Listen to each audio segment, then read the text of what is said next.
Hi YouTube, I am back for another get ready with me slash vlog and or rant about everything that's wrong with society.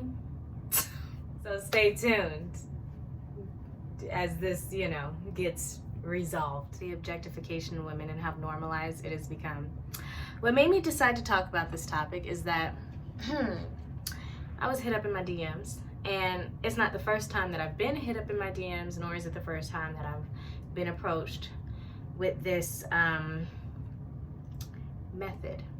And that method is not only the unacceptance of my no. Not only is it this sort of approach where a guy just will not accept a no for a no. It's also like I have to make all these excuses as to why I'm not interested. And then when those excuses don't work, and this is the part that bothers me most, is that guys try to sometimes flash what they have and what they make and what kind of car they drive in order to somehow sway you to go against your first thought, which is no. No, thank you, I'm good. And yeah, it's everything about this is disrespectful, in my opinion. And I'm not trying to act like I'm all that in a bag of chips and I just get hit on all the time and I'm constantly having to reject people and things like that, because there was once a time where I was the rejectee. Yeah, there was once a time where I was rejectee, rejector, okay, but I said it right. Yeah, there was once a time where I was the rejectee. And yeah, I mean, granted, I'm a woman, so I don't want to come off as extra thirsty. If I'm already telling you I like you, I'm feeling you, and you're not meeting me with that same energy, then like that's already embarrassing enough. So a lot of times I'm just, okay, you got to exit peacefully and slowly as to not make a scene, because that shit's embarrassing. Nobody likes to get rejected. I'm conscious of that, when I am telling someone no thank you, or I appreciate the compliment but I'm not really interested. And I'm always met with, and I've been met with, even prior to me being in a relationship. Come on, just, what I'm saying, just put my number in your phone. I'm just looking for a friend. Damn, so we can't be friends? Like. So basically, I've told you no, I'm not interested, I don't want your number. Your motive has not changed. Just because you're switching up the lingo and the language and you're using the word friend does not mean that I don't know what your motive is. Then once you say no the first time and somebody's still like harassing you or still trying to sway you to go against your first answer, then what I would usually do, even back when I was single, I would be like, oh, I got a boyfriend. Because already you've shown me that you don't give a fuck about my no. You don't care. What I want is not of importance to you. I want you to leave me the hell alone. But that clearly does not trump the fact that you still want to get what you want to get at the end of this road. And I'm telling you, you're not going to get there, but you don't believe me. You think you're going to somehow change my mind. So, okay, we're going to play this game. We're going to do this whole back and forth thing if that's what you want to do. So now I'm trying to tell you, okay, well, no, I got a man. And back in the day, it was an invisible, non-existent man. And niggas would still be trying me. I'm like, damn, so now not only are you disrespecting me and my will to say no, but now you're also disrespecting my invisible nigga? Like, the nerve. So now I'm really offended, you know what I mean? So, and today I actually do have a man, and like, it's such a relief. I mean, he's a great guy, but also it's also a relief because I can throw that shit instantly. Sorry, I got a point. Nothing. And now niggas is actually switching up their questioning. Their line of questioning is no longer, Are you single, or you got a man, and can I put my number in your phone? Now it's, so you married? You got a husband? like, damn, I gotta have a whole fucking family for you to not approach me right now? Like, no. And I am very nice when it comes to rejecting. I'm never gonna just ignore you. I'm not gonna roll my eyes at you. I'm not gonna be a bleep. I'm not gonna, as if I haven't been cursing all up and throughout this video, right? But I'm always very like, oh, no, thank you. Thank you so much for the compliments. I really appreciate that. But no, I'm not really interested. And okay, shoe on the other foot, when I was the rejectee, like I said, you bow out gracefully. You take that rejection with a grain of salt and you keep it moving. There's no reason to get all butt hurting in your feelings. Dudes want to curse you out and call you all types of names just because you don't want to. Some niggas be hella sensitive. Okay. And then this is the part that's really offensive. So you've disrespected my no. You've disrespected my man. You're continuing, and now you're telling me what you have and where you live and what kind of house you own and how much you make a month and what kind of car you drive and where you could take me, and I'm gonna fly you out. Now you think that there's a dollar amount attached to me saying yes. Yeah, no, that's even more fucking offensive. Like, now I'm pissed. Now I have to be rude and disrespectful because you're now disrespecting me. And I said this to the last guy that called himself trying this with me. I said, you've misunderstood the kind of girl that I am.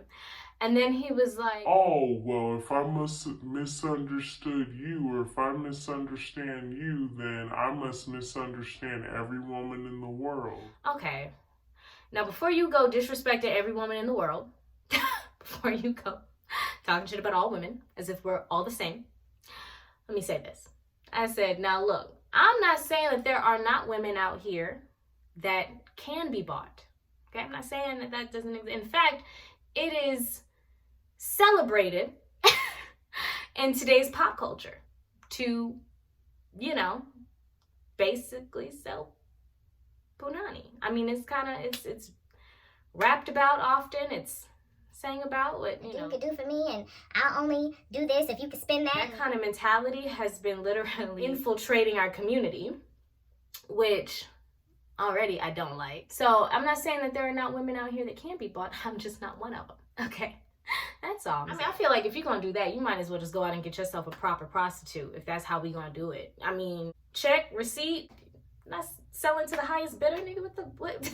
I'm just like, do you really think, and the other side of me is like, you really think I'm about that? Like, you really think that's what we doing? Like, you really think that's how it's just, it's really aggravating. It's really offensive and insulting.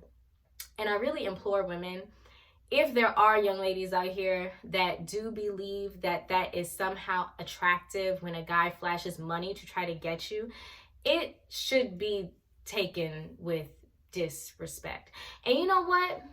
Maybe it's not so much that I can't be bought, because you know what? There's a saying that goes, everything has a price. And the number just has to be high enough. And I think what it is, maybe I'm just an uppity bitch. I don't know. I must just be uppity as hell, because it's not even so much that these niggas are approaching me with a dollar amount thinking that's gonna make me change my mind. It's the fact that these niggas be offering me stuff and thinking I'm gonna change my mind that I can do for myself. You telling me where you live and what kind of house you got, nigga? I own my own. I'm good. I got my own house. Thank you. For your real estate needs, please holler at Victoria Weems Realty. I got my own car, so I can get from point A to point B. Nothing you drive is going to change my mind, because I'm good on that. I'm comfortable with what I do. I love working, so I have no desire to be like your, I don't know, trophy, whatever. And honestly, any dude like that is not gonna make you a wife. Let's be real. And if he does, he'll divorce you and then get the next one as soon as the new model comes out. Because if you're an object that can be bought, if he's objectifying you and he thinks that you are a purchasable item, best believe when somebody finer or somebody this comes around, he can just, oh yeah, I'm gonna get rid of that old model. I'm about to buy this new thing. You see these new 20-year-olds out here in these streets? Psh. So like, you're also setting as a female entering a relationship like that, you're setting yourself up for failure already, because you're dating someone who doesn't respect you. For the birds. But yeah, it's all stuff that I can do for myself. Hey, let me fly you out here. I've been there. I've flown myself out there already. Like, I'm good. And I can fly myself out there again if I really wanted to. I'm good. I don't need your money for those things. You know what I mean? Tell me something I can't do for myself. Like, how about literally, like, what can a nigga do for me that I can't do for myself? Then you're gonna have to fly me to the moon or some shit. You're gonna have to do some extravagant shit. With me. That's a lot of the reason why a lot of niggas be scared of us. Not even all the negative stereotypes and stuff that be out and about us, but it's just that we are so damn independent. Like, really, a nigga can't say shit to us. Poor thing. Hey, let me take you out. I can take myself out. Nigga, what? Poor things. I see the flaw in that. I see the flaw. But I can't help it. I mean, there's a line. A dude offering to take me out to eat or something like that is fine. Like, that's a good approach. That's a healthy approach. But if I say no thank you, I appreciate your offer, thank you, but no thank you. I'm good. I'm in a relationship. I'm not interested. That should be the end of that. That should be the end of that exchange. That should be the very end. Hi again. I also did want to come on here and show you guys the finalized look of my hair. And I had people asking me how I did it. Well, I had one person ask me, is that all you? Which is like one of my favorite questions. It's like one of my most hated questions, but also one of my favorite questions at the same time, right? Because the point of wearing weave that looks realistic is that you want it to look real. And if somebody comes up to you and asks you if that's your hair and you have to announce that it isn't, it kind of defeats the purpose. But at the same time, it lets me know that I'm doing something right, that my blending and everything is on point, that it looks so natural that people cannot tell if it is my real hair or if it isn't. And a lot of times it's people that have seen my real hair. So that's cool. And I had someone ask me like, oh, where'd you get that wig? But it is not a wig. This is actually crochet. I would have done like a whole crochet. I would have done like a whole crochet tutorial, but there are so many of them on YouTube. I actually used one to do my hair, so I wouldn't want to, it's no point. But yes, that's what this is. It's crochet. I should have went a bit lighter. I got it in the color 1B, but my hair is kind of looking like more of a 2. So I wish I had gotten a 2. I just really like dark hair, but yeah, I should have, for blending purposes, I should have went with the 2. It would have looked a lot better. But yeah, so that's what's going on with the scalp. It's in flat twists under here, and I just crocheted the kinky hair. It's like and really it would have been an even better blend if I was like 4B. So if you're 4B, 4C, like this hair, so good for blending purposes. You don't have to do very much to your natural hair in order to get it to blend. I cornroll my hair in the front and then take it out and try to kind of like mix it in with the crochet. But my hair is a little bit more on the 4A side, 3C side, so it's not quite blending as well as it would if I was 4B, 4C. My advice, yeah, for you a 4B, 4C sister, this is a good investment. Anyways, okay, that's all I wanted to say. Bye, YouTube. Also, you know, like, dislike, subscribe. I don't like asking people to do stuff, but, you know, I haven't been asking and y'all haven't been subscribing, so I'm gonna start asking. So yeah, like, subscribe, yeah. It would mean a lot to me, and it's free, you know. Who doesn't like free shit? Yeah.